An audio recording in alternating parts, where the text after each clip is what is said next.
Dear students, नमस्कार। मैं doctor Alka Pareek, सह आचार्य गृह विज्ञान, राजकीय कन्या महाविद्यालय सिकंदरा, दौसा। मानव विकास के अंतर्गत आज हम करेंगे शारीरिक विकास, और इंग्लिश में इसे बोलते हैं फिजिकल डेवलपमेंट। व्यक्ति के जीवन में शारीरिक विकास का अत्यंत ही महत्वपूर्ण स्थान है, क्योंकि बाकी के सभी विकास जैसे मानसिक, गत्यात्मक, सामाजिक, बौद्धिक आदि विकास शारीरिक विकास पर ही निर्भर करते हैं।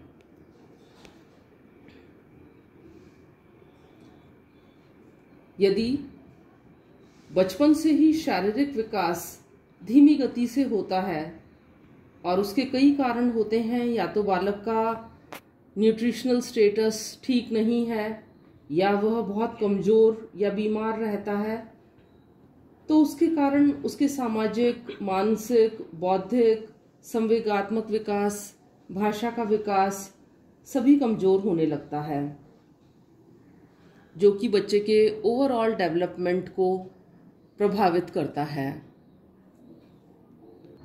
शारीरिक विकास का बालक के व्यवहार की गुणात्मकता और मात्रात्मकता, इन दोनों पर ही गहरा प्रभाव पड़ता है। हेरिडिटी और एनवायरनमेंट दोनों का ही शारीरिक विकास के ऊपर असर पड़ता है। अब हम देखेंगे कि आखिर फिजिकल डेवलपमेंट है क्या। फिजिकल डेवलपमेंट का अर्थ होता है शारीरिक विकास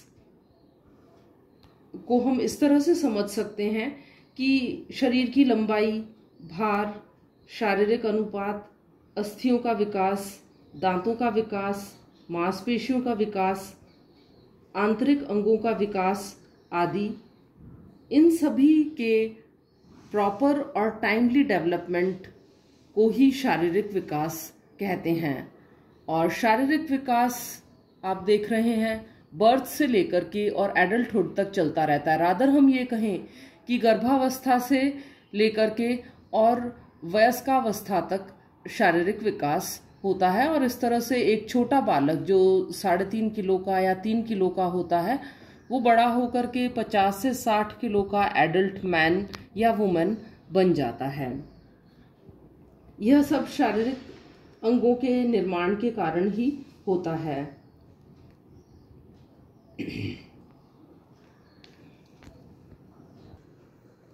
अब हम पढ़ेंगे शारीरिक विकास का महत्व।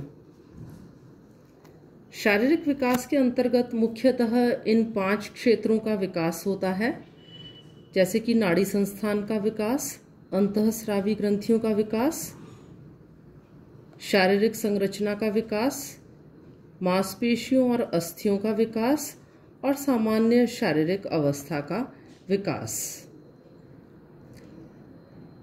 सबसे पहला है शारीरिक संरचना का विकास।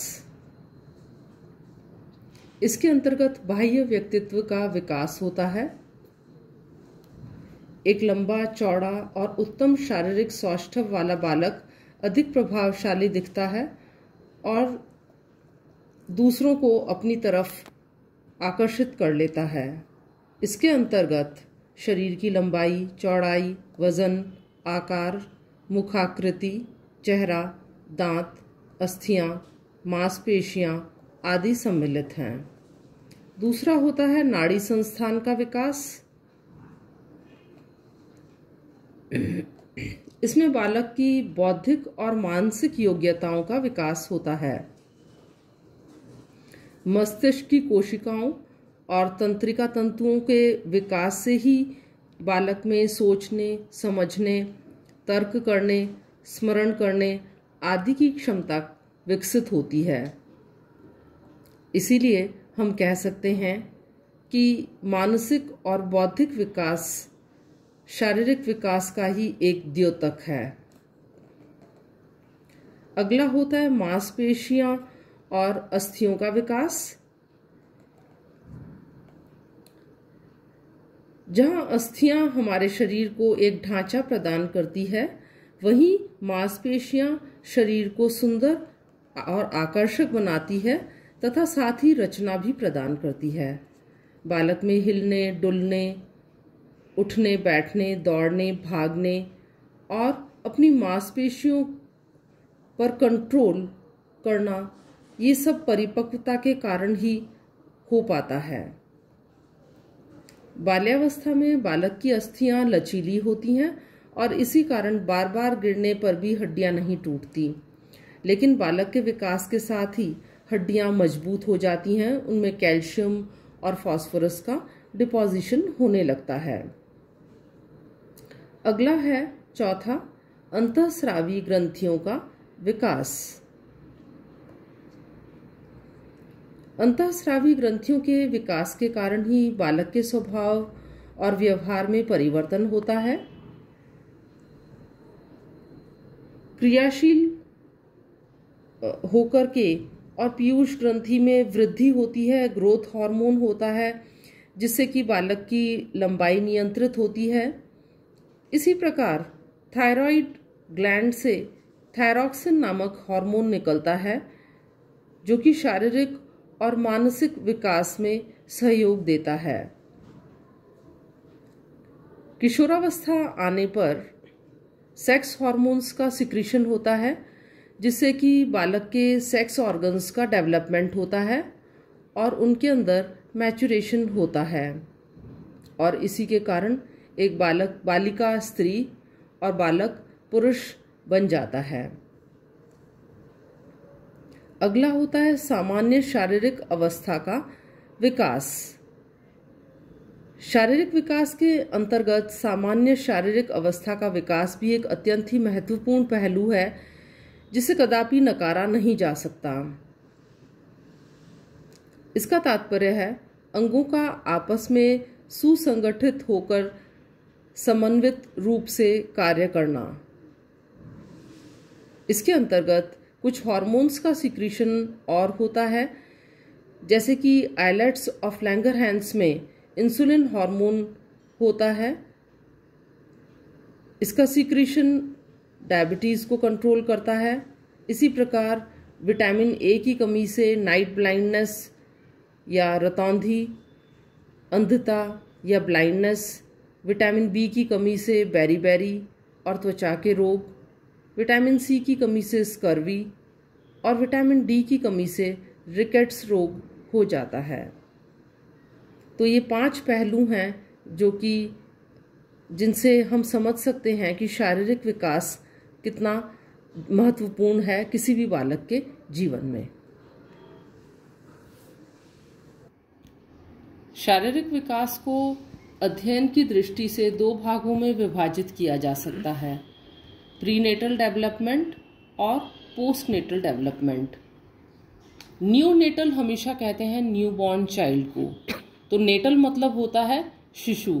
प्रीनेटल पीरियड यानी गर्भावस्था वाला समय, यानी जब भी हम शारीरिक विकास पढ़ते हैं तो हम उसे प्रीनेटल पीरियड में शिशु के जन्म होने के पहले वाले पीरियड के अंदर क्या क्या डेवलपमेंट होता है, यानी गर्भस्थ शिशु में किस प्रकार विकास होता है, एक तो इस हेड में पढ़ते हैं और दूसरा पोस्टनेटल डेवलपमेंट यानी कि बॉर्न होने के बाद में शिशु के अंदर किस प्रकार से विकास होता है। तो सबसे पहले हम पढ़ेंगे प्रीनेटल डेवलपमेंट और स्टेजेस ऑफ प्रीनेटल डेवलपमेंट यानी गर्भस्थ शिशु के विकास की विभिन्न अवस्थाएं।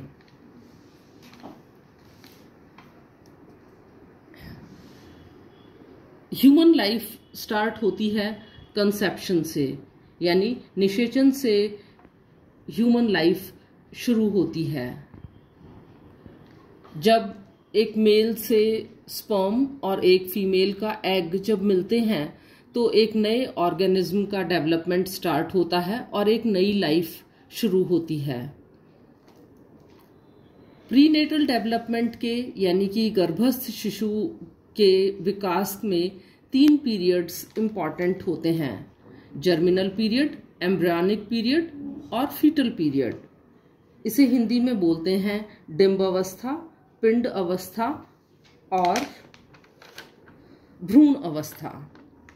इनको हम तीनों ही स्टेजेस को विस्तार से पढ़ेंगे। सबसे पहले होती है पीरियड ऑफ ओवम यानी कि डिंब अवस्था। यह काल गर्भाधान से 2 सप्ताह तक होता है। इस अवस्था में प्राणी अंडे की शक्ल का होता है और उसका आकार पिन के हेड के बराबर होता है। इसके अंदर तेजी से सेल डिविजन्स होते हैं यानी कोशिका विभाजन होते हैं, और कई कोशिका विभाजन के बाद में ब्लास्टोसाइट्स का निर्माण होता है। ये देखिए।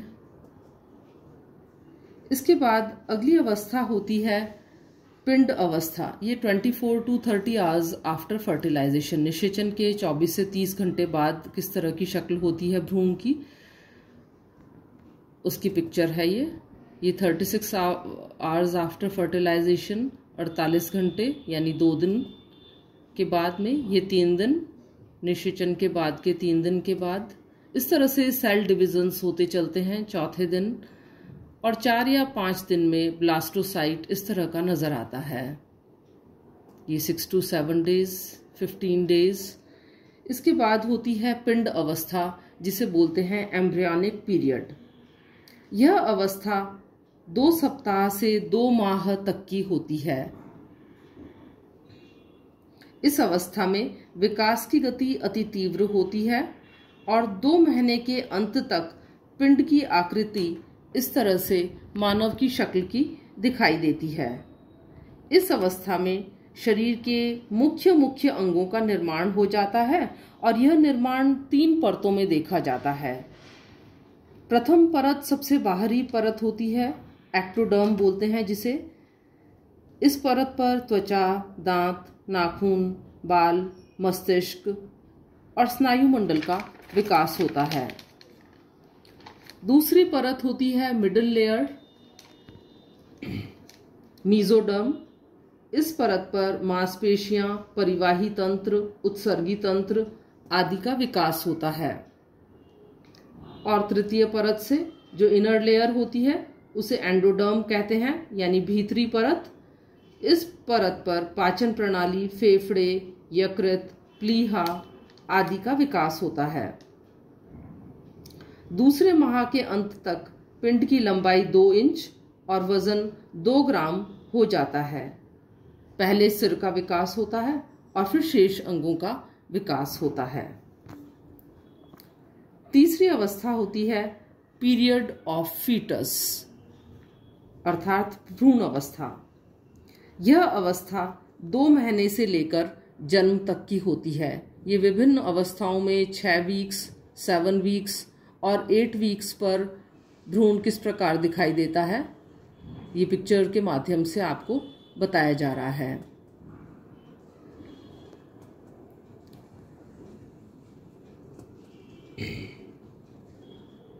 भ्रूण अवस्था 2 महीने से लेकर जन्म तक की होती है। इस काल में वृद्धि और परिवर्तन तेजी से होते हैं। यह अवस्था सबसे लंबी होती है, जैसा आप देख रहे हैं विभिन्न अवस्थाओं में, क्योंकि यह अवस्था 2 महीने से लेकर के 9 महीने तक की अवस्था होती है।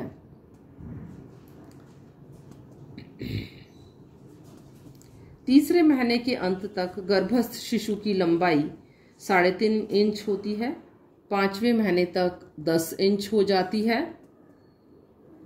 6 से 10वें महीने तक विकास तेजी से होता है। त्वचा इस समय सिकुड़ी हुई होती है और लाल होती है और त्वचा पर मुलायम बाल होते हैं। 4थे महीने के अंत तक हृदय की धड़कन सुनी जा सकती है और 5वें महीने के अंत तक ग्रंथियों में परिवर्तन होने लगते हैं। ये 6th मंथ, 7th मंथ पर इस तरह से दिखाई देता है एम्ब्रियो। इस समय फीटस की लंबाई 16 इंच हो जाती है। स्वाद कलिकाएं यानी टेस्ट बर्ड्स का विकास हो जाता है। फैट्स की लेयर बन जाती हैं।